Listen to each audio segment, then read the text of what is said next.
מבקש שכל פעם שמחלקים לקבוצת העניבות, כל שאר הקבוצות עושות הקבוצה היא מורל. בסדר? היום אין לנו את גביע המורל, טקס פתיחת שנה זה טקס שאין תחרות וכולם ביחד חברים, היום אין את הגביע. אתם מוכנים כבר לשיר ונתחיל בסיפור?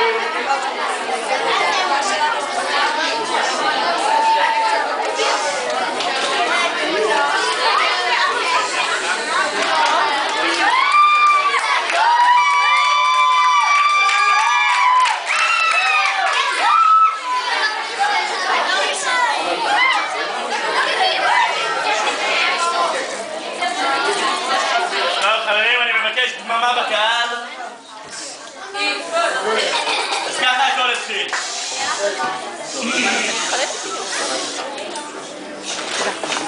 בהתחלה היה רק חול, וזה היה הכל. שום בית, שום רחוב, בכל מקום רק חול צהוב. ביום חם, בלילה קר, איך אומרים? מדבר. ואז דלת הקפה הראשון תהיה לו בסביבה. עד שפתאום ממרחק הוא ראה עניבה. תחשבו באיזה צבע? צהובה! צדקתם, צהובה! פשר על הצווארון וכולם אמרו לו דלת דקה גאון. חברים, אני מזמין את כיתות ד' כולכם לקום.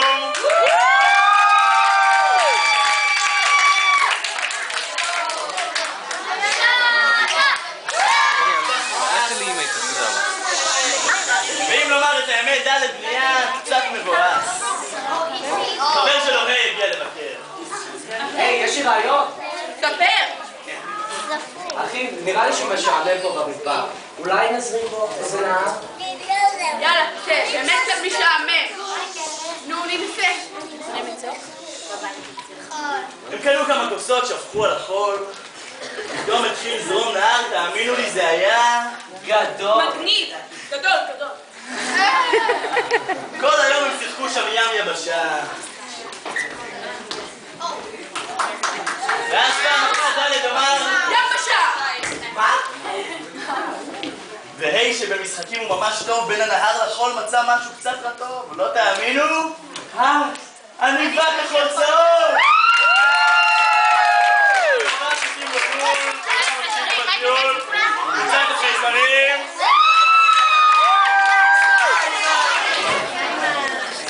לא, אבל אתם יודעים מה קורה כשעושים משהו מדליק, לפעמים לא בדיוק יודעים מתי להפסיק. כל היום הם היו שופכים לנהר איזה טיפה או טיפותיים, ודי מהר נהייתה שם כמות לא קטנה של מים. עד שפתאום באיזה יום הנהר עלה על גדותיו, לא יודע מה הם היו עושים בלי חבר שלהם כבר. טוב, שנייה הגיע עם ספירת ההצלה, נשא אותה מהמים, פיו איזה הקלה. ואיתם הוא גם נשא בטח נחשתם. עניבה כחולה! קבוצת קשור! הם המשיכו להפסיק את זה שבעת הימים. היה מאוד סוער כמו שאתם רואים. המשיכו להפסיק את זה שבעת הימים, בימים מפתחים, ובלילות מנבים. והשמש מלמעלה עליהם הסתכלה. הם עשו מלא מורל, אז כנראה היא נבלה. וביום אחד באים במכה של אש וחום, עליהם היא הפילה כדור של אש גדול כתום. אתם לא מבינים איזה רעש ואיזה סנוור בעין, מזל שאז הגיע חבר שלהם זין. ישר הוציא אותה מכל המהומה, ומכדור האש הכי לעצמו, עניבה כתומה!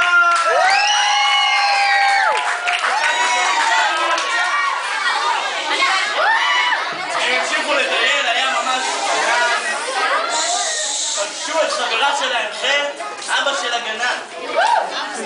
היא באה וזרה להם אצבו, ודרך שם. זה היה ממש יפה ושמח את כולם. ואתם יודעים, לכולם הייתה עניבה, אז היא הרגישה לא נעים. לקחה קצת אדמה וקצתה עם קצת פרחים. הוסיפה קצת סוכר, אתם יודעים שיהיה מתוק.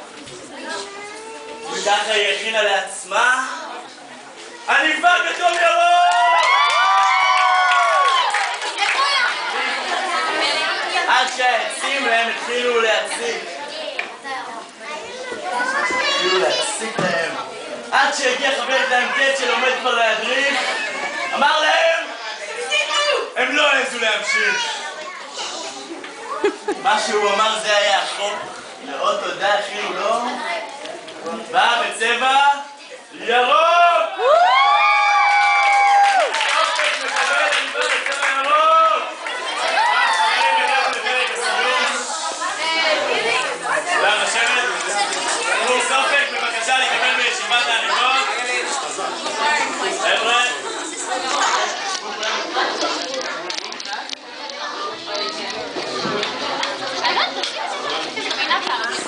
אחרי כל זה כבר נגמר להם הכוח, נשכבו כולם ככה על האדמה, ואחרי כל היום הארוך הזה תפסה אותם איזה תנומה, וככה הם שכבו בין העצים והסתכלו על העננים, וחלמו על היום שבו הם יהיו לבנים וירוקים.